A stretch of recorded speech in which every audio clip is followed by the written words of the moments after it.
دوستو ہمارے چینل نعت عابد نیمزی کو لائک اور سبسکرائب کر کے ہماری حوصلہ افزائی فرمائیں۔ کوئی حیثیت نہیں اللہ کے یہاں۔ وہ 6 اسباب کیا ہیں حسد کے؟ امام غزالی رحمت اللہ علیہ نے فرمایا 6 چیزوں کی وجہ سے انسان کے اندر حسد پیدا ہوتا ہے۔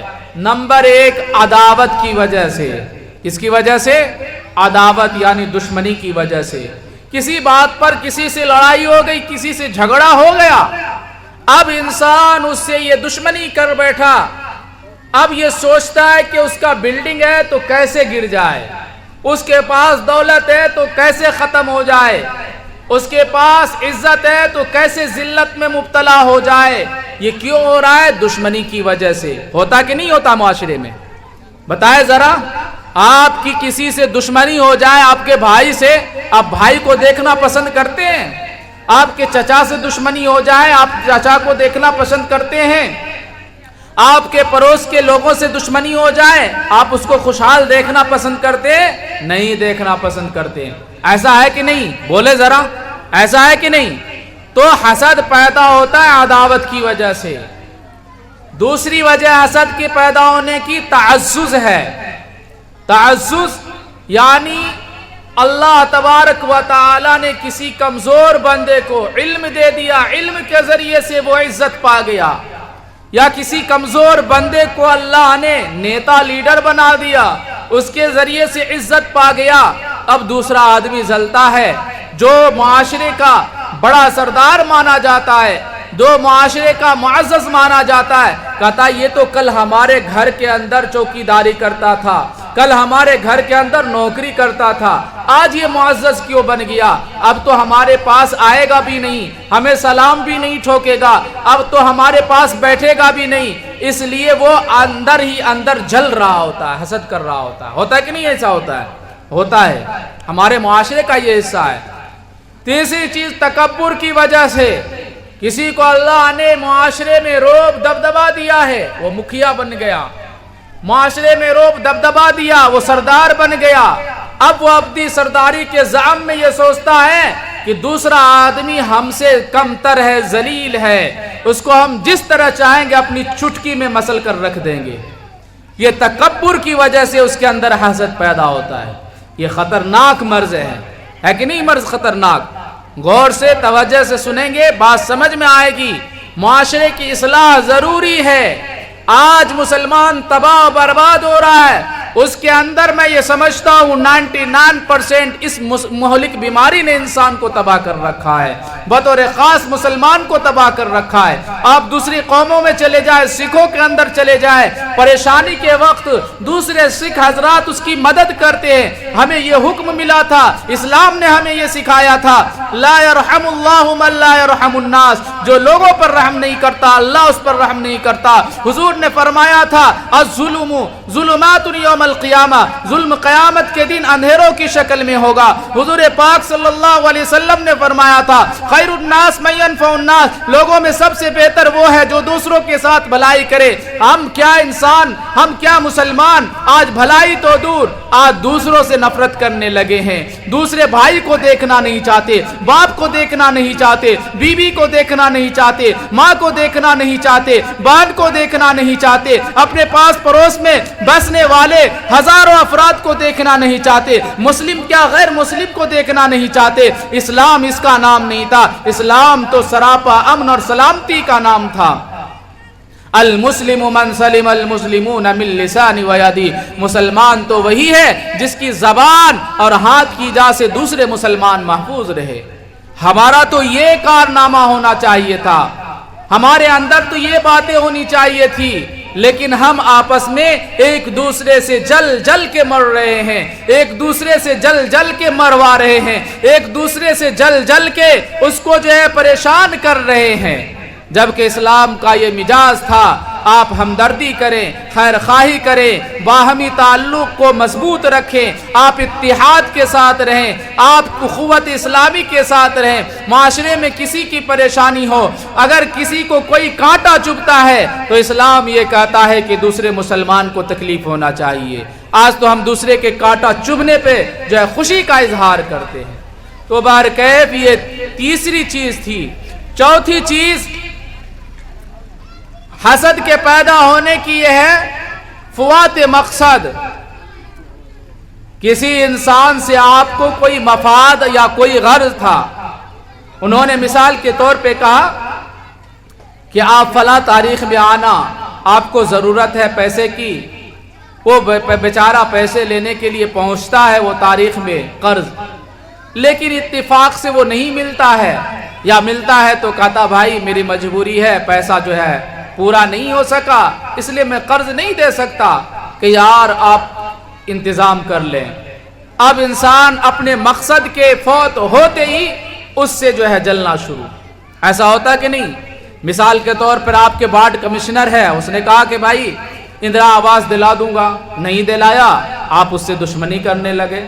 آپ کے مکھیا جی ہے، انہوں نے کہا فلاں کام کر دوں گا، نہیں کیا، آپ دشمنی کرنے لگے۔ اچھا بیٹا دیکھ لیں گے، دیکھ لو وہ تو رو ہے کہ نہیں، ایسے نہیں کہتے ہیں، دیکھ لو وہ اگلا الیکشن میں لڑیاں بتائے دو وہ ہم سب مل کر توڑا، نہیں ہوتا ہے۔ تو مقصد فوت ہوا فوراً دشمنی شروع۔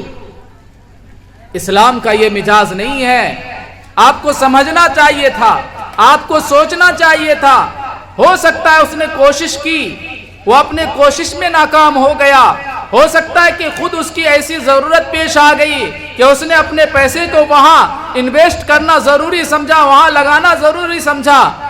آپ کسی اور سے جا کے مدد مانگ لیں، کسی اور سے اپنی ضرورت پوری کر لیں، یہ کیا جہاں فوت ہوئی مقصد آپ دشمنی کرنا شروع کر دیے۔ ہوٹل پہ بیٹھے فلاں کے جانے چھو، تو فلاں کے چینے چھو، بڑی ایک نمبر کا کھچر آدمی چھے، نہیں کہتے ہیں بڑی ایک نمبر کا کھچر آدمی چھے، ہمرا کلبہ کی ہم تورا جہن فلاں کام کر دوا، لیکن بعد میں جے اتنے خبیث چھے، اتنے حرامی چھے، گلیوں ہمرا کام نہیں کر۔ بات ہے کہ نہیں صحیح؟ ہے کہ نہیں صحیح؟ تو فوت ہوتے ہی مقصد کے دشمنی شروع، برائی شروع، ہوٹل پہ بیٹھے برائی شروع، مکھیا جی اہن چھے، وارڈ کمشنر اہن چھے، اور کیا کہتے ہیں چوراہے پہ بیٹھے بات شروع، فلاں ایسن چھے فلاں ایسن چھے، اوکرا ووٹ ایک دم بالکل نہیں دی ہو۔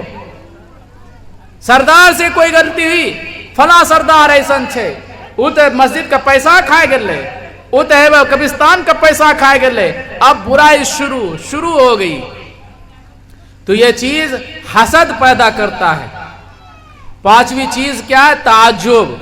ایک آدمی معاشرے میں رہتا ہے، اپنی محنت مزدوری کرتا ہے، اللہ تبارک و تعالیٰ اس کی قسمت کو جگانا چاہا، اس کے اندر پیسہ دے دیا، اس کو کسی بزرگ سے ملا دیا، اس نے اپنے ظاہری احوال کو سدھارا اور اندر کی روحانی بیماری کو بھی سدھار لیا، اس کی وجہ سے اس کو عزت مل گیا۔ اب جو پہلے کے جو معزز تھے وہ حیران ہو رہے، تعجب ہو رہے، اس کی کوئی حیثیت ہی نہیں تھی، یہ کیسے اتنا معزز بن گیا؟ تو اس وجہ سے بھی حسد پیدا ہوتا ہے۔ اور چھٹی قسم علامہ امام غزالی رحمت اللہ علیہ نے بیان فرمایا حب جا۔ حب جا کا مطلب کوئی کسی ایک فن میں ماہر ہے، مثال کے طور پر وہ عالم دقاق ہے، مفتی اعظم ہے، یا کسی میکنک کے اندر وہ ماہر ہے، کسی علوم و فنون میں ماہر ہے، یکتائے زمانہ ہے۔ اب دوسرا کوئی عالم بن گیا، دوسرا کوئی مفتی بن گیا، اس کے مد مقابل کا کوئی علوم و فنون حاصل کر لیا، اب یہ سوچتا ہے کہ یہ کیسے ختم ہو، کیسے برباد ہو، اس کی برائی شروع اور اس کی کار ستانی شروع ہو جاتی ہے۔ ہوتا کہ نہیں معاشرے میں ایسا؟ ایک سائیکل مستری ہے، اب دوسرا سیکھ کے آیا تو وہ سوچتا ہے کہ کیسے پہلے والے مستری کو ہم جو ہے فالو کیا کرتے ہیں، فیل کر دیں، اس کی کوشش میں لگا ہوا ہے۔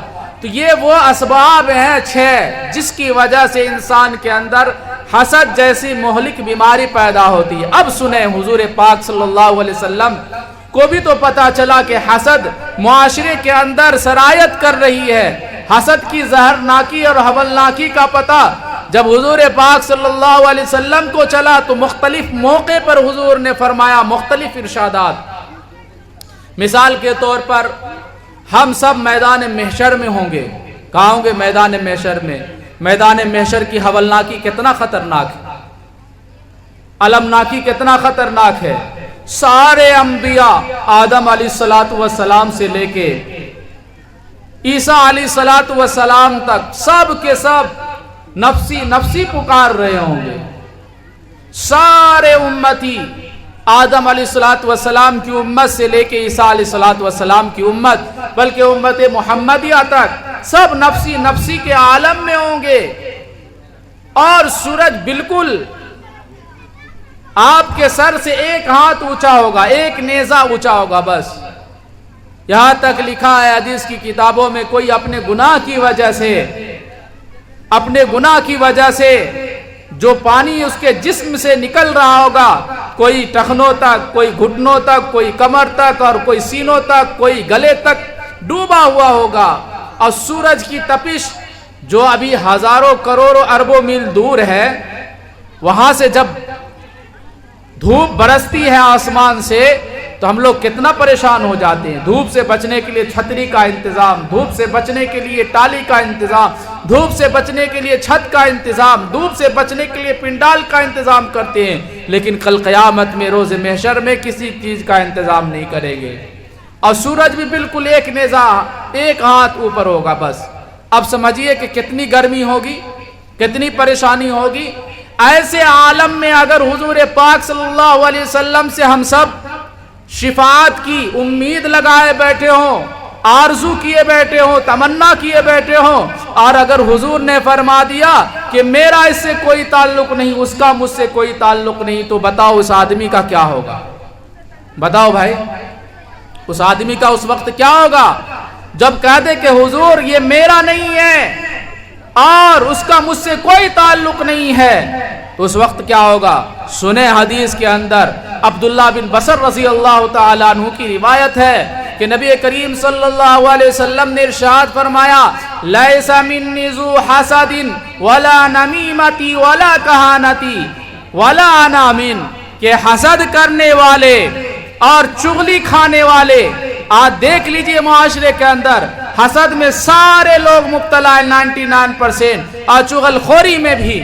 صبح ہوئی، چائے پینے کے لیے ہوٹل پہ گیا، فلاں ایسا، فلاں کی بہو ایسی، فلاں شخص ایسا، فلاں چور ہے، فلاں ڈاکو، فلاں زانی۔ ارے اللہ کے بندے، اپنی آخرت کی فکر کرو، دوسرے کی فکر کیا ضرورت ہے؟ اپنی آخرت کیسی بن رہی ہے اس کی کوئی فکر نہیں، اپنے قبر کی کوئی فکر نہیں، اپنے حشر کی کوئی فکر نہیں، اور اپنی شفاعت کا کوئی فکر نہیں، لیکن دوسرے کا ہم ٹھیکیدار بنے بیٹھے ہیں۔ حضور پاک صلی اللہ علیہ وسلم نے فرمایا، حسد کرنے والوں اور چغلی کھانے والوں اور کہانت کرنے والوں، میرا تم سے کوئی تعلق نہیں اور تمہارا مجھ سے کوئی تعلق نہیں۔ اتنا خطرناک مرض ہے یہ میرے بھائی۔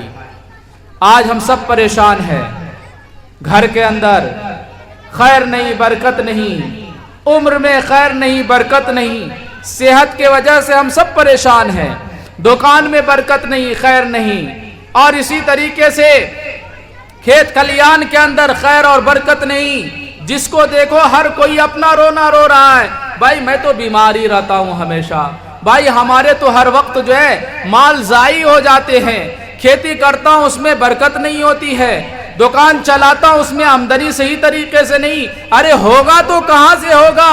حضور نے 1400 سال پہلے فرما دیا تھا۔ حضرت زمرہ بن ثعلبہ رضی اللہ تعالیٰ عنہ کی روایت ہے، نبی کریم آقا مدنی صلی اللہ علیہ وسلم نے ارشاد فرمایا، لا یزال الناس ما لم یتحادثوا، جب تک لوگ آپس میں حسد کرتے رہیں گے خیر نہیں ہوگی۔ جب تک آپس میں لوگ حسد کرتے رہیں گے خیر نہیں ہوگی، خیر کا خاتمہ ہو جائے گا، اور جس دن حسد سے ہم نکل جائیں گے خیر ہی خیر، بھلائی بھلائی ہوگی۔ آپ دیکھیں صحابہ کی مقدس جماعت کے اندر کتنی بھلائیاں تھی، ان کے کاروبار میں کتنی بھلائیاں تھی، ان کی آمدنی میں کتنی بھلائیاں تھی، ان کے جو ہے کھیت کھلیان میں کتنی بھلائیاں اور برکت اللہ نے رکھ دی تھی۔ ایک دوسرے سے ملتے تھے تو رحماء بینہم، قرآن شاہد ہے کہ آپس میں میل محبت اس قدر تھا کہ مکے سے ہجرت کر کے جب مدینہ آئے تو انصار مدینہ نے کہا، اگر تمہارے پاس پاس گھر نہیں ہے، میرے پاس 2 گھر ہے، ایک لے لو۔ تمہارے پاس رہنے کے لیے باغ نہیں ہے، ایک باغ لے لو۔ اور اسی طریقے سے تمہارے پاس بیوی نہیں ہے، میرے پاس 4 بیویاں ہیں، جو پسند ہو تم لے لو۔ تو بھلائیاں ہی بھلائیاں تھی، خیر ہی خیر تھی۔ آج یہ بھلائی کیوں رک گئی؟ یہ خیر کا خاتمہ کیوں ہو گیا؟ اس لیے ہو گیا کہ ہم نے آپس میں اپنے تعلقات کو ختم کر لیا، ایک دوسرے سے جھلنے مرنے کٹنے کے لیے تیار ہے، ایک دوسرے کو مارنے مرنے کے لیے تیار ہے، ایک دوسرے کو پسند کرنا نہیں چاہتے۔ کوئی بھائی ہے تو اپنے بھائی کی زمین کو غصب کیے ہوا ہے، کوئی بیٹا ہے تو اپنے باپ کے حق کو غصب کیے ہوا ہے، کوئی باپ ہے تو اپنے بیٹے کے حق کو غصب کیے ہوا ہے، کوئی بھائی ہے تو اپنی بہن کے حق کے غصب کیے ہوا ہے، کوئی بہن ہے تو اپنے بھائی کے حق کے غصب کیے ہوا ہے، کوئی شوہر ہے تو بیوی کے حقوق پورا نہیں کر رہی ہے، بیوی کے حقوق پورے نہیں کر رہے ہیں، اور کوئی بیوی ہے تو شوہر کے حقوق پورا نہیں کر رہی ہے۔ تو بھلائی آئے گی کہاں سے؟ خرابی اس لیے پیدا ہوئی کہ ہم حاسد بنے ہوئے ہیں، ہم ہر بات پر شک شبہ کرنے لگے ہیں۔ بلکہ ایک اور حدیث میں سنا کے بات ختم کرنا چاہتا ہوں، چونکہ بات تو بہت طویل ہو جائے گی، ساری رات اس کے اوپر گفتگو کروں تو الحمدللہ بات ختم نہیں ہوگی، اور کر بھی سکتا ہوں اللہ نے چاہا تو۔ ایک حدیث سنا کے چونکہ وقت بہت زیادہ ہو رہا ہے، آج ہم نماز بھی پڑھ رہے کہ نہیں پڑھ رہے، جیسے بھی ہو، روزہ بھی رکھ رہے ہیں، قرآن کی تلاوت بھی کر رہے ہیں، اور اللہ نے مال دیا تو زکوٰۃ بھی نکال رہے، صدقہ خیرات بھی کر رہے ہیں۔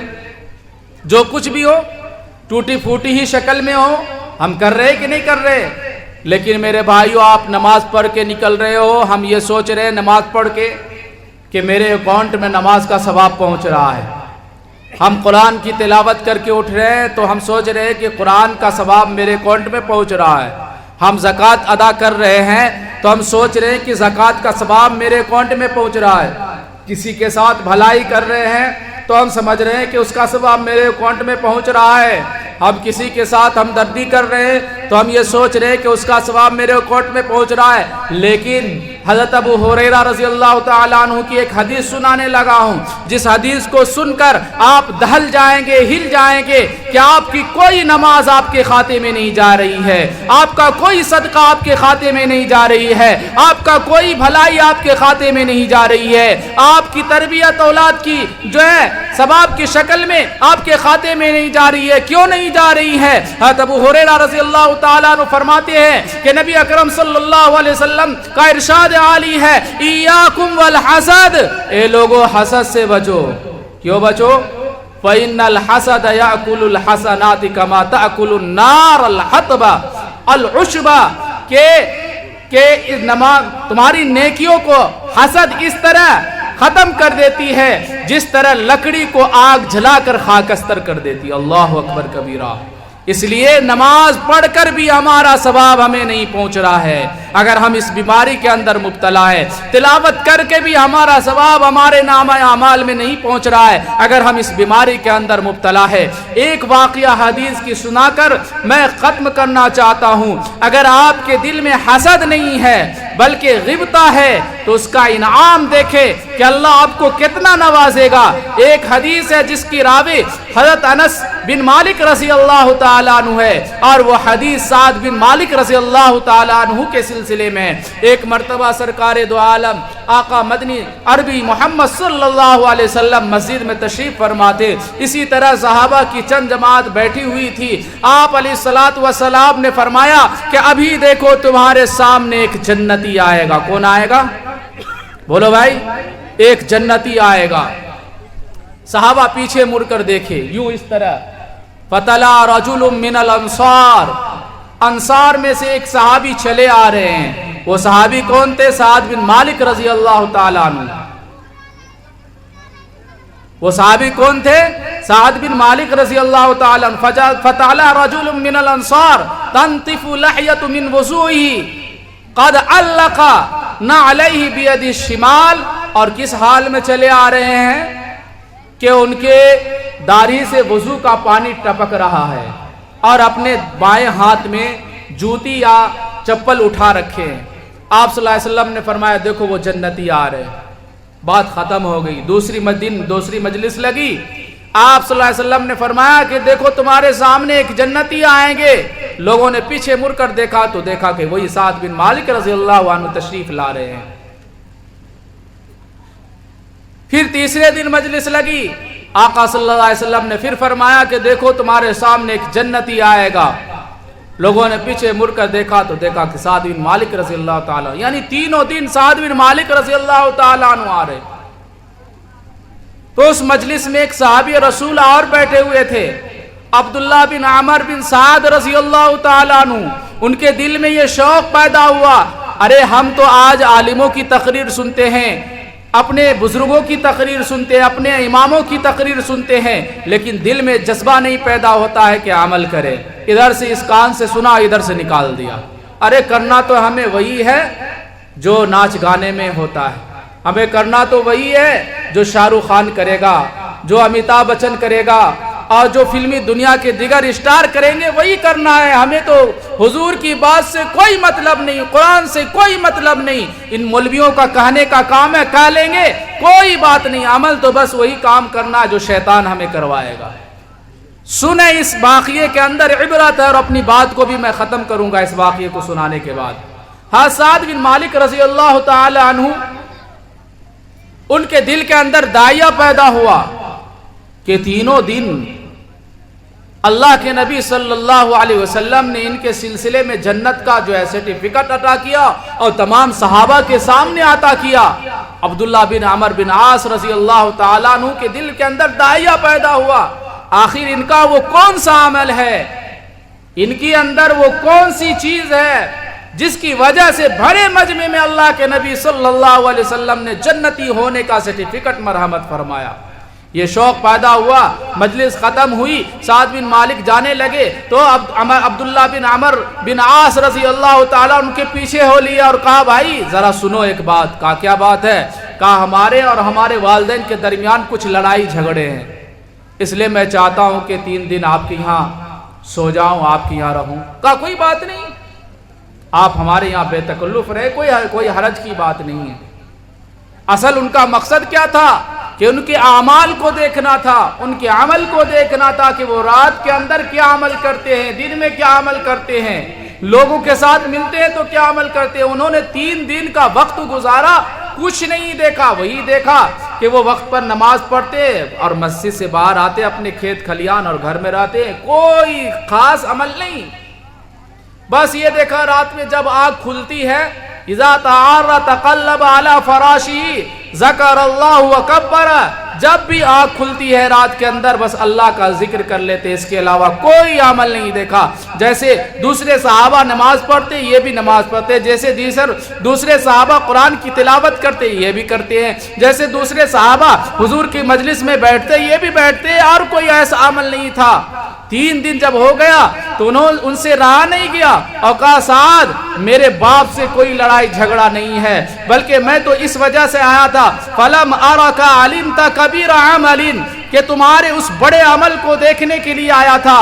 وہ عمل مجھے نظر نہیں آیا، وہ عمل جس کے بارے میں حضور پاک صلی اللہ علیہ وسلم نے فرمایا فَمَا الَّذِي بیکا قال یا رسول اللہ، جو فمن الذی بلغ بیکا قال یا رسول اللہ، جو تمہارے سلسلے میں رسول اللہ صلی اللہ علیہ وسلم نے بشارت دی کہ یہ جنتی ہے جنتی ہے. میں سوچا کہ وہ عمل دیکھ لوں جو تم کرتے ہو، جس کی وجہ سے حضور پاک صلی اللہ علیہ وسلم نے جنتی ہونے کی بشارت دی، لیکن کوئی خاص عمل تم نہیں کرتے. کہا بھائی ہاں بالکل صحیح تم نے کہا، ہم تو کوئی خاص عمل نہیں کرتے، تم نے بالکل صحیح کہا. ہاں البتہ میرے دل میں یہ خواہش ہوتی ہے لا احد شیء حتی یؤتی اللہ غیرہ، کہ اللہ کے جانب سے لا احسد احدا علی شیء حتی یؤتی اللہ غیرہ، کہ اللہ کے جانب سے کسی مسلمان کو کوئی نعمت ملتی ہے تو مجھے خوشی ہوتی ہے اور میں خوشی کا اظہار کرتا ہوں، حسد نہیں کرتا ہوں. کسی کو علم ملتا ہے تو میں خوش ہوتا ہوں کہ اللہ نے اسے علم سے نوازا، کسی کو دولت ملتی ہے تو میں خوش ہوتا ہوں کہ اللہ اسے دولت سے نوازا، کسی کو طاقت ملتی ہے تو میں خوش ہوتا ہوں کہ اللہ نے اسے طاقت سے نوازا، کسی کو شجاعت ملتی ہے تو میں خوش ہوتا ہوں کہ اللہ نے اسے بہادری اور جرأت و استقامت سے نوازا ہے، اس لیے میں کسی سے حسد نہیں کرتا ہوں۔ تو پھر فرمایا عمر بن سعد رضی اللہ تعالیٰ عنہ نے، یہی وہ عمل ہے تمہارا جس کی وجہ سے رسول اللہ صلی اللہ علیہ وسلم نے تمہیں جنتی ہونے کا سرٹیفکیٹ دیا۔ میرے بھائیوں آؤ، خلاصہ کلام یہ ہے اس خطیب کا کہ اپنے دل سے حسد کی بیماری کو نکالو، یہ مہلک بیماری ہمیں کہیں کرانے نہیں دے گا، ہماری دنیا بھی برباد کرے گی، آخرت بھی برباد کرے گی۔ اس لیے آؤ سب مل کے اتحاد کے ساتھ رحماء بینہم کے پلیٹ فارم پہ سیسا پلائی ہوئی دیوار کی طرح کھڑے ہو جاؤ، پھر دیکھو دنیا کی کوئی باطل تمہارا کچھ نہیں بگاڑ سکتی۔ اسلام 1400 سال سے زندہ ہے اور تا قیامت زندہ رہے گا اسی فارمولے کے ساتھ۔ جب ہم میں سے حسد کی بیماری ختم ہو جائے گی، جلن کی بیماری ختم ہو جائے گی، ہم اسی ڈگر پہ پہنچ جائیں گے جس ڈگر پہ رسول اللہ صلی اللہ علیہ وسلم لے کر آئے تھے، ہم اس ڈگر پہ پہنچ جائیں گے جس ڈگر پہ خدا کی کتاب احکام الہیہ ہمیں بلا رہی ہے۔ تو رب کعبہ کی قسم اسلام محفوظ رہے گا، ہم بھی محفوظ رہیں گے۔ اس لیے اس بیماری سے ہم نکلے۔ اللہ تبارک و تعالی میں کہنے سننے سے زیادہ عمل صالحہ کی توفیق مرحمت فرمائے۔ وآخر الدعوان الحمدللہ رب العالمین۔